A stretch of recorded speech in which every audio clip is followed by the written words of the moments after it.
Hello guys, kamusta mga kalakbay? So for today's video, pupunta po tayo ng Langit Este. Pupunta po tayo ng Proa para mag-check ng angkla or anchor position para alam po natin kung anong sasabihin sa duty officer sa bridge. So 4 to 8 po tayo ngayon, kaya every 1 hour po yung check sa angkla. So hindi lang naman po ako yung nag-check, pati yung 8:12 tsaka 12:04 kami po yung mga duty na na-assign para i-check ang barko. Hindi lang yung angkla, yung posisyon, kundi pati buong barko i-check namin lahat. Iikutan namin every 1 hour, baka may umakyat o may magnanakaw. So ayun nga guys, malapit na tayo.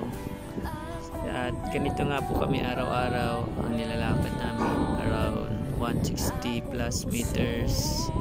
So mahaba-haba din guys, kaya medyo nakakapagod din. Kaya tiis-tiis lang muna para sa ating pamilya at kinabukasan. Kaya kaway-kaway po tayo sa mga kaya pong OFW dyan. Balik po tayo dito sa posisyon ng barko guys. So paano po malalaman yung posisyon ng barko? So madali lang po yan guys, malalaman nyo po yan maya maya. Ito posisyon po natin ngayon ng barko ay 10 o'clock, short stay. Madali lang naman siyang basahin guys or tignan basta't may araw or umaga. Wag lang sa gabi kasi kung makikita nyo guys sobrang dilim, kaya kailangan nyo ng flashlight pag mag-check kayo. Ito nga po pala yung port side anchor.